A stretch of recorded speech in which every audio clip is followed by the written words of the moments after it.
Welcome, welcome. We'll give everybody about a minute or so to jump on. We're excited to be here with you once again and discussing the neuroscience of manager decision making and what that looks like under all the stressors that managers experience, right? Managers are constantly under pressure, and we've learned quite a bit. And so we're going to go ahead and take that on today as we explore what happens when we're working and functioning and making, more importantly, making decisions under pressure as managers, right? A component that is active in the role that we play in workforce. So let's go ahead, let's kick it off. So, who is Management Cues? So, if you've never heard of us, this is your first webinar. I'm the CEO and founder of Management Cues, and I'll share a little bit about myself in a second. So, Management Cues is unique in that we provide a leadership and management training that is scientifically proven to work. And so, we have a neuroscience backing. We've actually had engineers and neuroscientists test our program. And the point of all of that was really to get an idea around whether the program was effective, whether managers and leaders were actually learning, and to just learn about the experience that they have in workforce and while they're learning with us. So that's really the premise of Management Cues and what makes us a little bit different. We quantify the entire experience. And so it's been quite the ride learning about what managers are going through. So I'm Dr. Myra Austin. Like I mentioned, I'm the CEO and founder of Management Cues, and I am passionately curious about what managers experience and when they're effective and when they fall short. And so that has led us to incorporate a lot of what we have found is going to help managers through their journey. So today, we're going to cover a little bit about the neuroscience behind modern management, right? We are actively working in an evolving landscape. And so things are changing and we need to adapt, but that also means that we're experiencing different pressures. So we're going to talk about what happens to our brain under some of that pressure. We're going to talk about the neuroscience behind decision making, how it happens, and what's happening to our brain while that's taking place. We'll talk about some high stakes and considerations. Today, we do have an activity, so we have a mini diagnostic that will tell you, briefly where the quality of your decision making is, and only you see the results. So we hope that you engage and take advantage of that. And we'll talk about practical applications, right? What can you apply immediately after this webinar to enhance your decision making or to understand the type of decision making that's happening around you? And so then we'll close out with a tool that we're going to give all of the registered participants with today, which is going to be a neuroscience-based decision making checklist to just be more effective but also safeguard your brain under pressure as you're making decisions. So with that said, let's go ahead, let's get into it. So an introduction here into what the pressure looks like. So managers make continuous real-time decisions throughout the workday. Neuroscience helps explain how these decision-making processes function in a managerial context, right? We play a unique role, and so context becomes critical, right? As we're looking to make contributions, make an impact, make sure that we succeed. The managerial brain operates under distinct cognitive and emotional pressures. So, because we're in a role that covers so many things in a day, we are under cognitive and emotional pressure. So I like to repeat that because sometimes we don't get credit for how far we're stretched and in how many ways as managers, but it's definitely proven, it's happening, and we are looking to gauge that through our training programs. So we take a look at what that looks like in application. Today's managers are navigating decision making with some revolutionary context, right? We have things like AI, automation, and these other things that are impacting decision making directly. And we'll talk a little bit about that because this is some historical shifts and organizational shifts that are taking place. That's the direction that we're moving in. So let's continue on as we explore decision making. So why does neuroscience matter so much right now, right? As we look towards or forward to modern management. So the reason it's so important is because with technology like AI, automation bias is being created. So if you're not familiar with that term, it's a codependency on the technology, right? So that automatically does something to our cognitive statuses, to our decision making capability, which comes from our prefrontal cortex, and that can be measured. It can also be observed if you know what you're looking for. So cognitive offloading changes the way that we think, the way that we process information, the way that we move through learning stages, for example. Stress amplifies shortcuts. So this is how the brain protects itself. And so because we're under pressure, managers are, at a higher risk than maybe other people are in other roles in the workplace. Human judgment remains a very significant consideration in all of this, because at the end of the day, we can be held liable, where we should be accountable for the last decision. We have people's lives in our hands, their livelihood, right? So judgment is such an important piece of decision making for managers.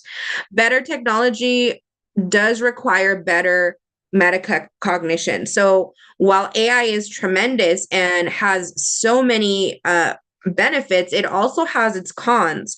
And so it requires us to step in line with the changes and understand what's happening, the impact to us and to the environment. And so if you've never heard the phrase metacognition, it refers to learning about your learning, right? It's understanding how we operate in a more effective way. And technology like AI is forcing us to evolve in that way in order to remain competitive. So we're not going to talk about AI a lot today. We're going to talk about the human and the decision-making impact, but it's such a relevant thing. I have to mention it.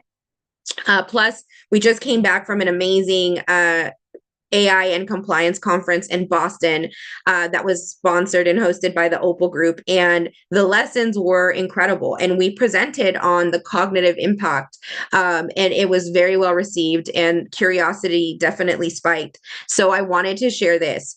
As AI becomes more capable, the value of human management shifts from simply making decisions to consciously evaluating. So conscious evaluation requires self-awareness of us in our management roles. And so these are some of the things that are going to make a significant difference.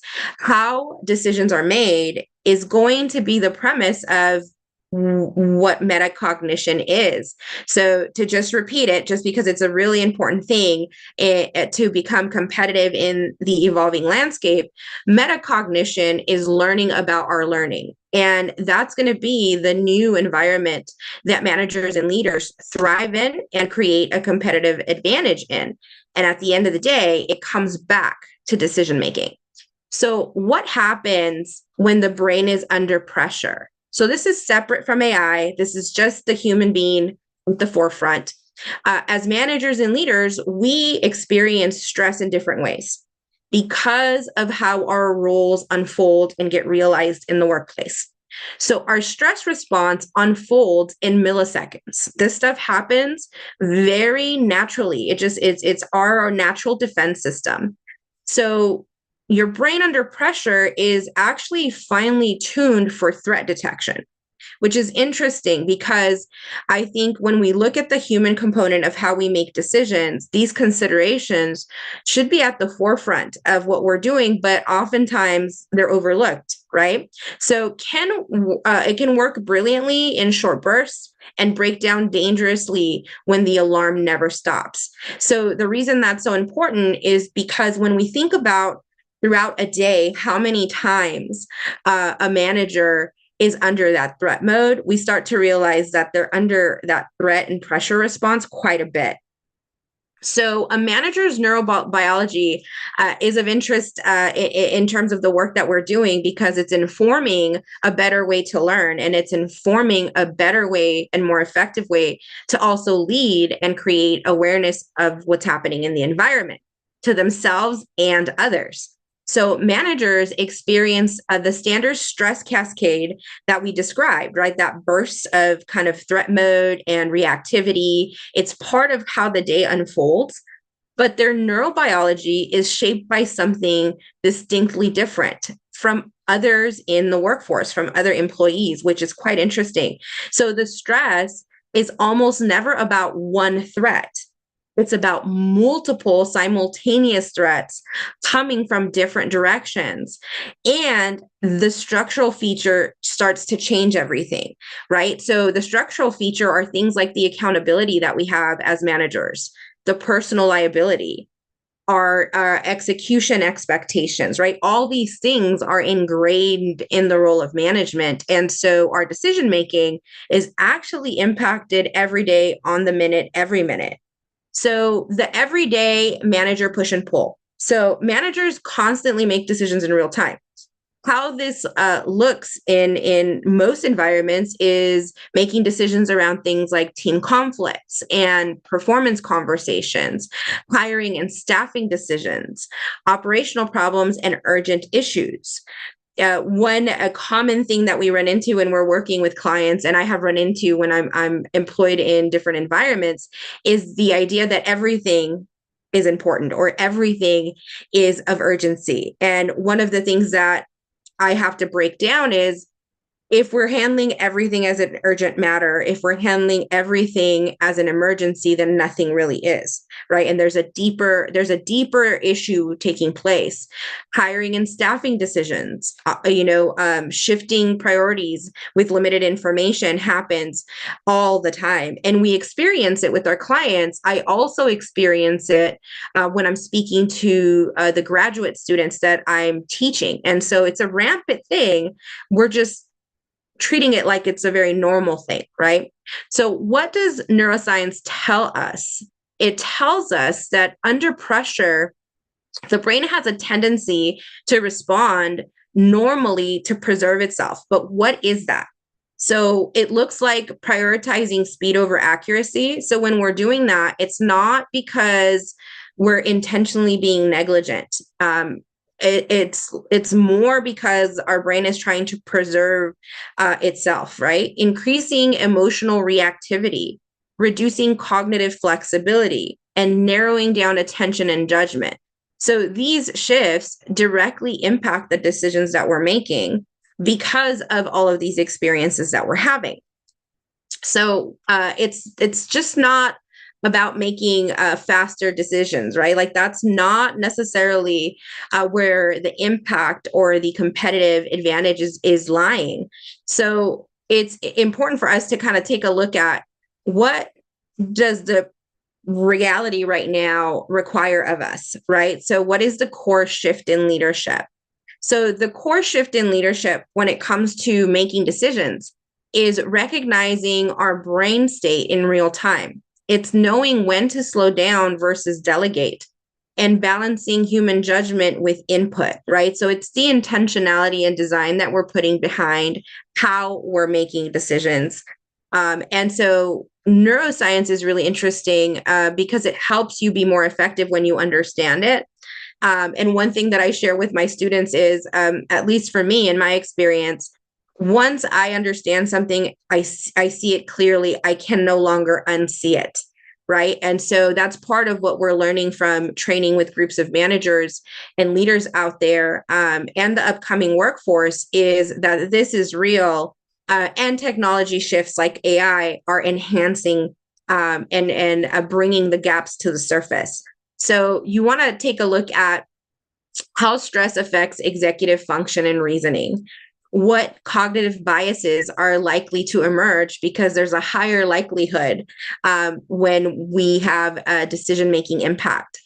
Why emotional regulation influences the quality of the decision, and how attention, memory, and risk perception shift under pressure, especially considering how often throughout just a single day we are under pressure in a management role.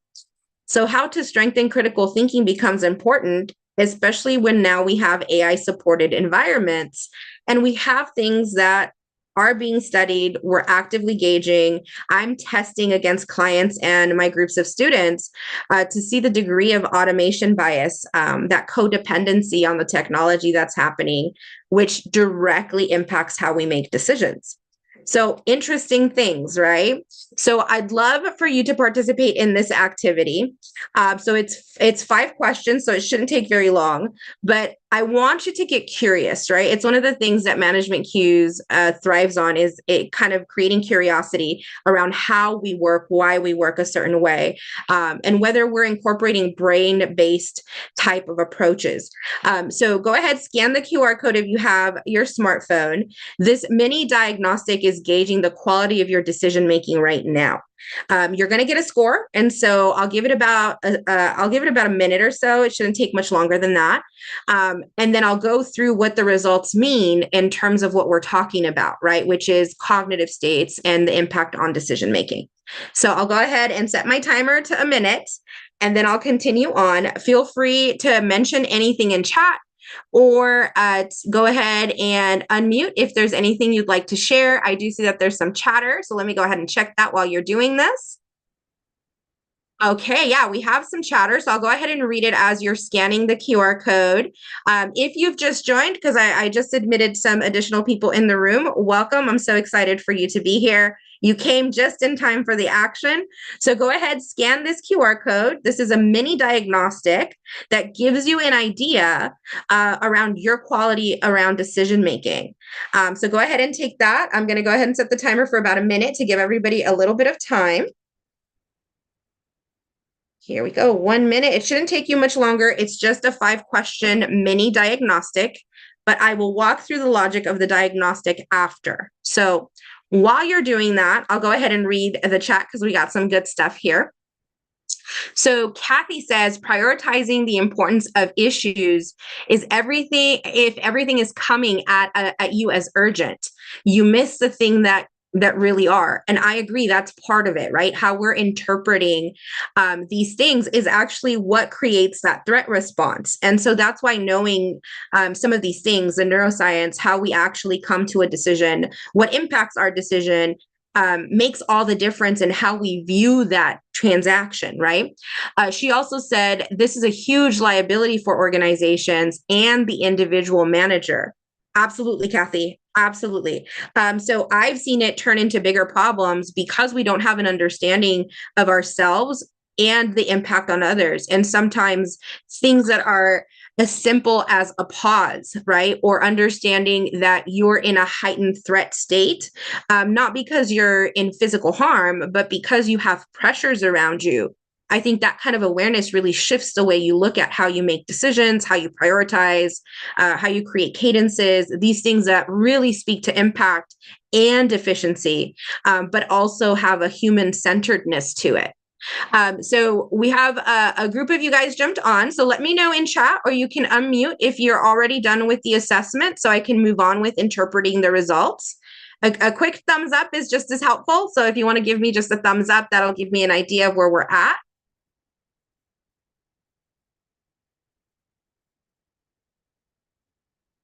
Okay, hopefully you got your scores. Okay, got some thumbs up. Thank you, thank you, thank you so much. I'll give it another second so I could see if the other folks can give me a thumbs up just so I can move on to interpreting the results. Okay, thank you so much, appreciate it.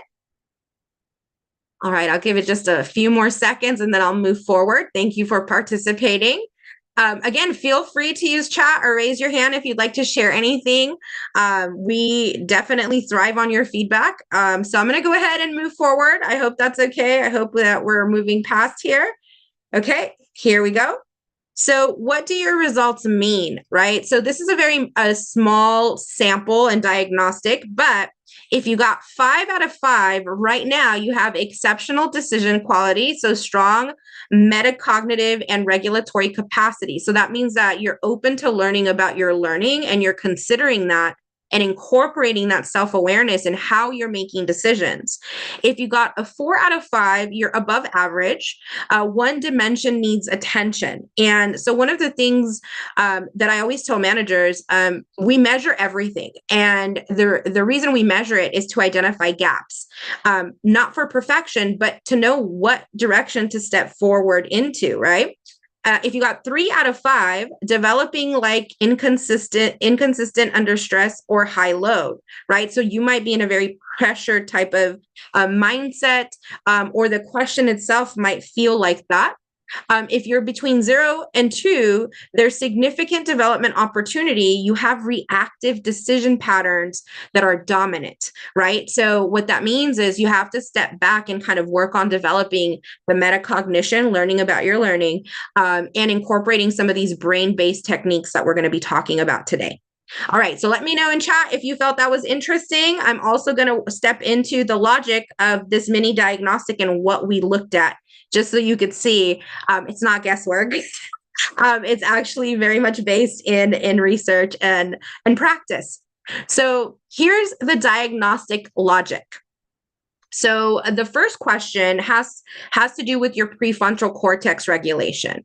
So if you haven't heard this before, your prefrontal cortex is really kind of the executive function. It's where all the decision-making power happens. So that first question is testing whether the manager can inhibit the reactive amygdala driven response, right? Your reactivity under stress, and engage deliberate reasoning instead, right? So this is the core cognitive control. The second question is looking at cognitive bias awareness, which there's a lot of bias that we actually take on and confront in the workplace, but not all of us know what it looks like, or what to do with it, or how to teach others or develop others around it, at least in my experience. And in, again, gauging professionals that are coming into the workforce at the university, I've seen the same thing, the same patterns. So this targets the sunk cost fallacy and confirmation bias, two of the most damaging heuristics in organizational decisions, driven by system one, which is the automatic type of processing, or what we automatically default to. Okay, we have other people joining, so let me go ahead and admit them.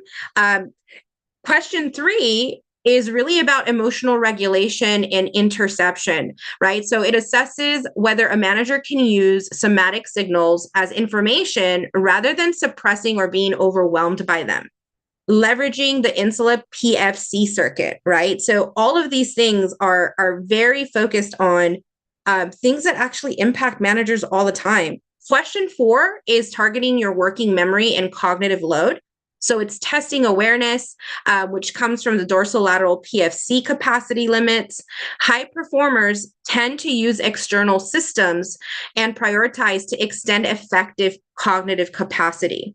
And the last question focuses on prospective memory and future projection. So this measures the ability to mentally simulate future states using your memory, your hippocampus area, and resist the temporal discounting bias of overvaluing the present, right? So all of these things that can impact our decisions and things we participate in day to day. So if you just joined us, thank you for joining us. We got through an activity of a mini diagnostic, gauging the quality of our decision making. So if you registered, you'll get the deck, so you'll be able to take it on your own. I'm going to go ahead and keep moving. But before I do, is there anybody that would like to share anything that they found interesting about this experience? I'll give it a second. You could participate in chat, or you can unmute. I'd love to hear what you thought about this activity. I'll take a sip of coffee while we get brave.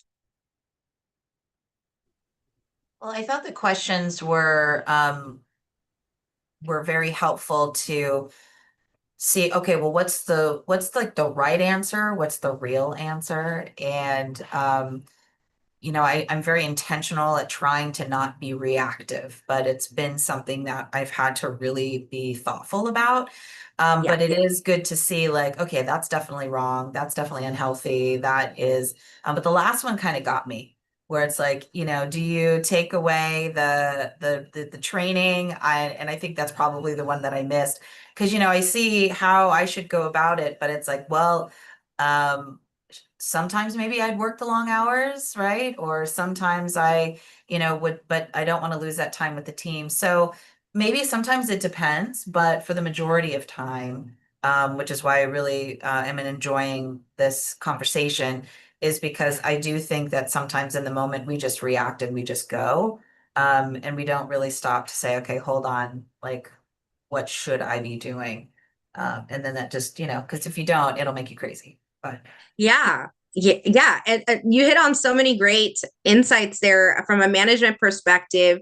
We're often in mode. And if we've managed for a really long time, we have default habits that maybe we haven't incorporated some of what we're learning today into because it's become automatic, right? So it's not that we're trying to intentionally be negligent or that we don't know better. It's exactly what you said. It's the absence of the pause because we're in that go go go.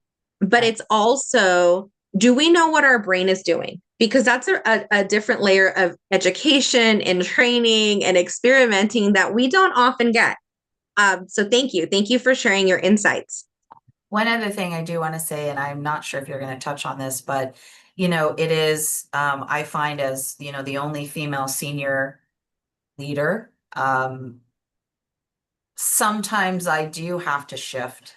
And I know the healthier way to function, but it doesn't seem like, and I'm sorry, any men in the group, but my male counterparts, it just doesn't seem like they take as much time to be like, they just go, they bulldoze, they are just, and so sometimes I'm like, should I be more like that? But it's so unnatural. Like, I want to be thoughtful. Anyways, I just don't know if you're, because maybe that also has something to play into how we make decisions and how we function in the corporate or at work, because we're programmed to do that because we have to work harder and be a little bit more thoughtful.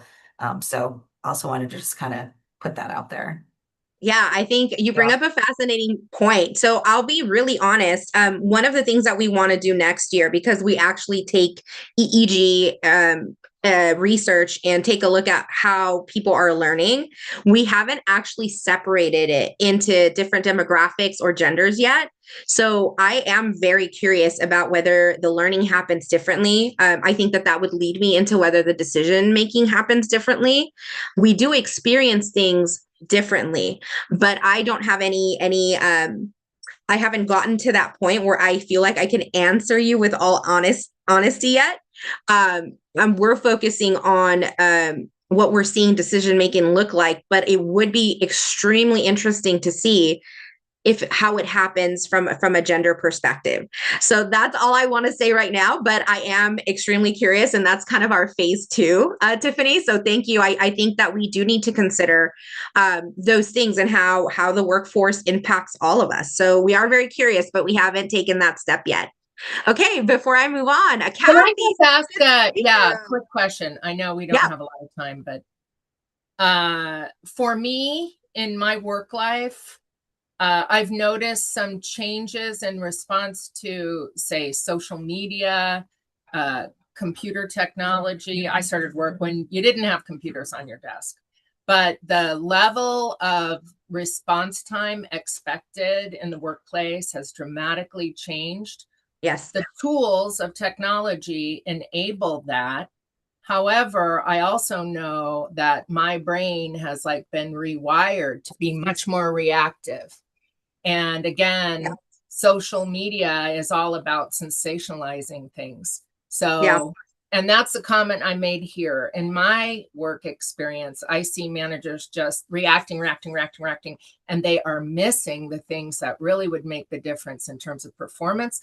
But also, again, they're missing that, hey, there's some harassment going on here, or you've got a person who's really struggling and they need some support. You need to stop, slow down. And that seems to be the thing that's we're being trained out of by all of this bombardment of technology.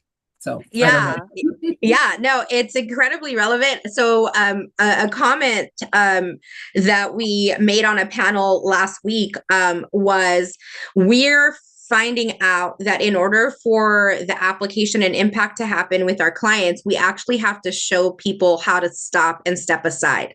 So it's not training around response, it's about training around how to be of impact. And some of it includes that retraining and leaving some of those habits that our environments have produced in us in a very reactive way, just like you said, Kathy. So we're looking at as unwinding it because that's Right. where the impact lies. So I think what you said is incredibly relevant. Stop, reflect, then respond. It's very Yeah. hard to do.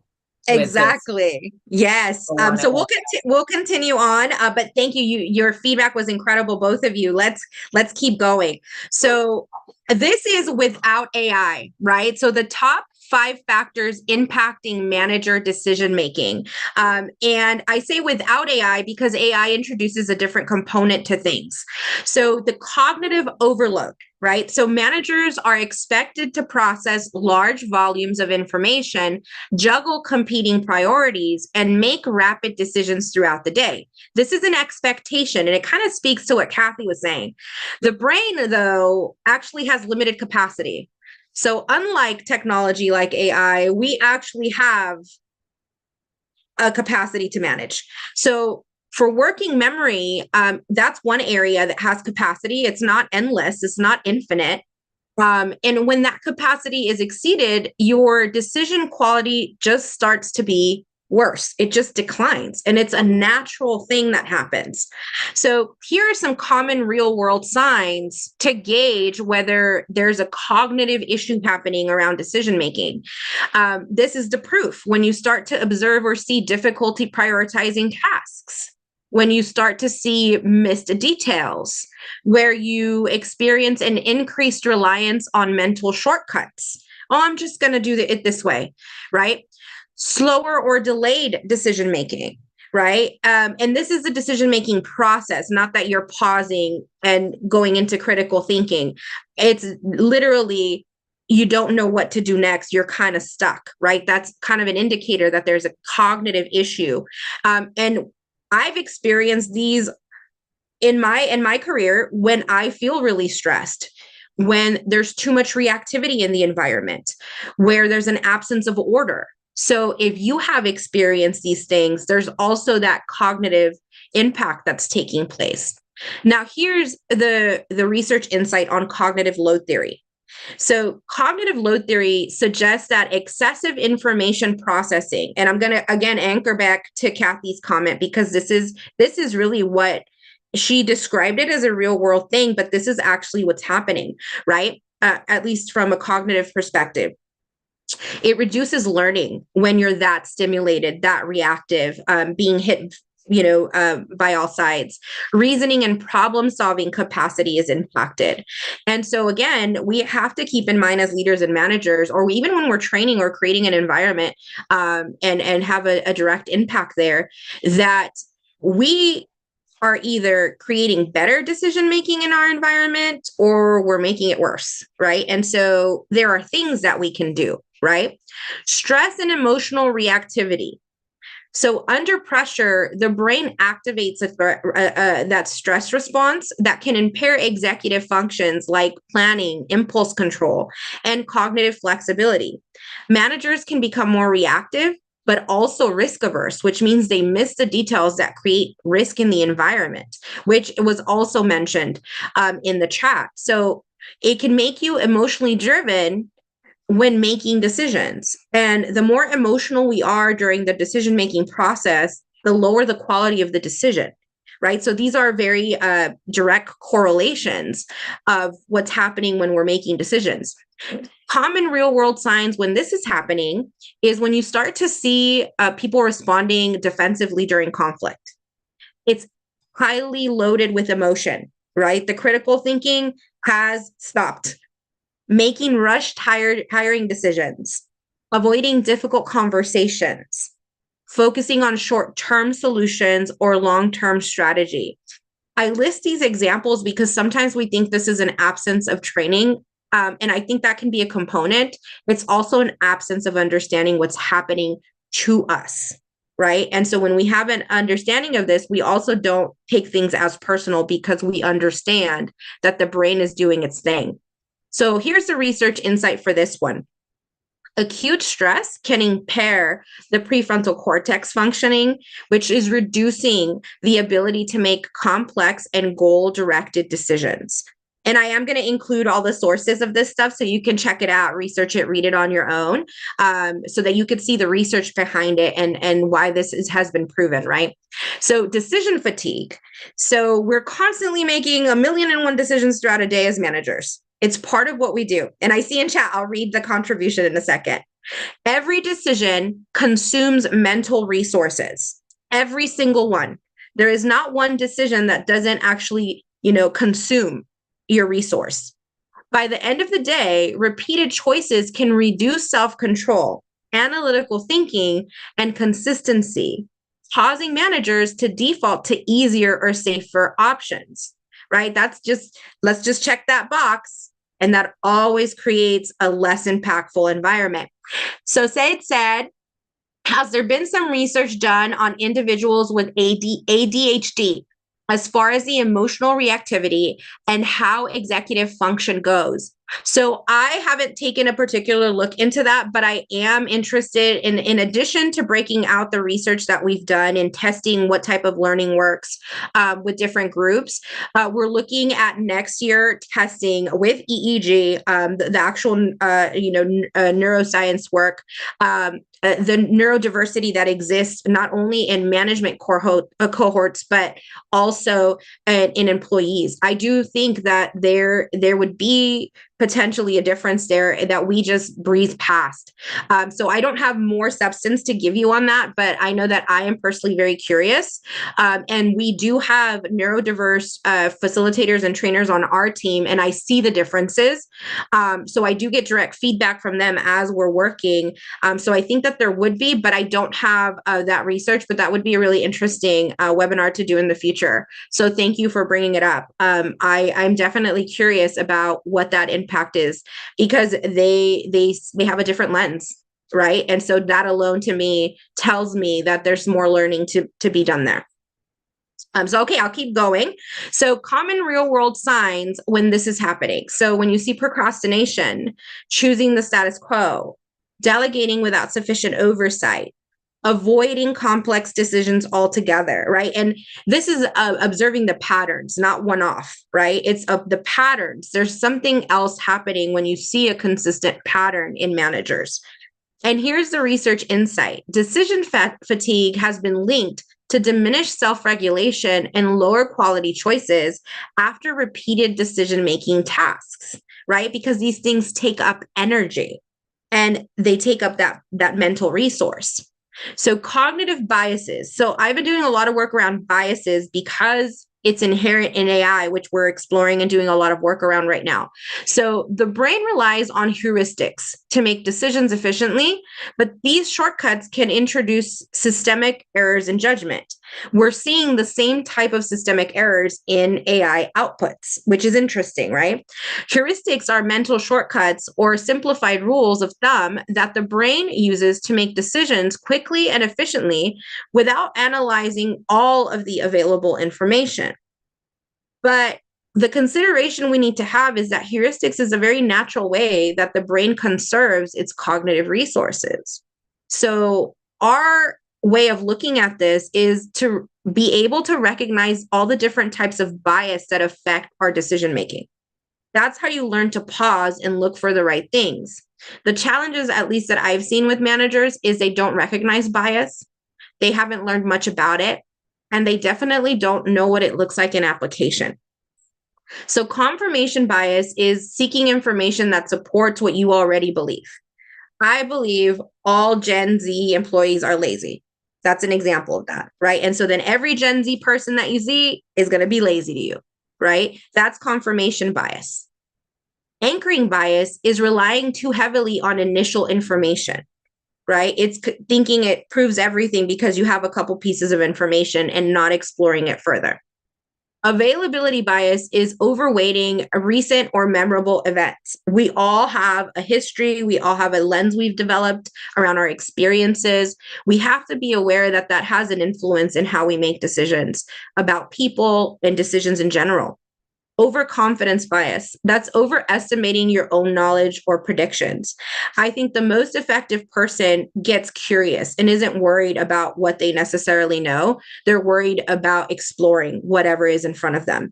And that's a very different mindset, right? And I think that that's the type of retraining that we need to do, especially when we have tools like AI in the workplace now that require us to make distinctions and challenge the outputs.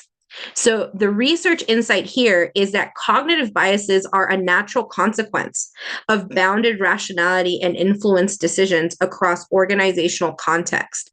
Some of the feedback that I've gotten from my students when I'm teaching organizational behavior, that's when we typically explore the different types of bias, they're like, oh my gosh, this whole time I thought maybe that person was racist, or maybe that person was an idiot, or maybe that person was just ineffective, and maybe there was bias happening in that moment. And so that's the difference, right? Is that we do a lot of things based off of these biases, and we don't realize that they're there. As managers, we're responsible for the impact in the environment that we create. So challenging these areas requires you to make a distinction, right? And have that moment to pause to then be effective at decision making. Uncertainty and ambiguity. So managers rarely have complete information. Economic shifts, changing customer expectations, organizational politics, and market volatility require decisions despite uncertainty, right? So this is all true of the environments that we step into, that we manage, that we're responsible for. And so we have to know that that has an impact on us. So common real world signs are analysis paralysis. So if you've ever felt that, here's why it happens. Risk avoidance. I just don't want to deal with that right now, right? I can almost see myself early in my career say and feel some of these things. Premature conclusions, excessive reliance on intuition. Oh, I've seen that happen a million times. And hence you don't explore it. You don't go through the process of curiosity to explore it. So here's the research insight. Research in neuroscience and organizational psychology suggests that uncertainty increases cognitive load and activates brain networks associated with threat detection and risk processing. So there's tons of research on this. So here are your sources, okay? So you guys can dive in. You'll get a copy of this deck. You'll also get a tool that I'm going to share. Let me check and see how we're doing on time. Okay, so we have about 3 minutes, which I think we'll end on time. But I will give a few minutes up for any questions or comments at the end. You've been a great audience. So the neuroscience-based decision-making checklist. So to be of higher impact, to be more efficient, but also consider your brain, which is your best resource and biggest asset. We've created this checklist to help you just be more effective with your decision-making. Small changes go a very long way for managers. That has been my experience since launching management cues. It makes all the difference. So this is the checklist that you're going to get. It's going to be emailed to you along with the link of the recording in case you missed the beginning. And it shows you what to think about, what to question, what to challenge, so that you can not only preserve your cognitive resources, but lean into better decision making. And we all need to continuously work on this because it's not easy. There's stuff that's naturally happening. It really does become a discipline to be a really great decision maker. And you want to be manager ready, right? So your brain is your most important tool. Don't take it for granted, right? The better you understand how your brain works under things that you confront every day, like stress, uncertainty, and complexity, the better your decisions are going to be, right? And that's going to be how you compete in this new world of technology. So with that said, I'll go ahead and open it up for a minute for any comments, questions, or feedback, and then I'll jump into our closing, and then we're good to go for today. Okay. All right. I think we're good to go. So I'll go ahead and close us out. But if you have any questions or want to ask anything else, please feel free to email me. I'm happy. Thank you. Thank you, Kathy.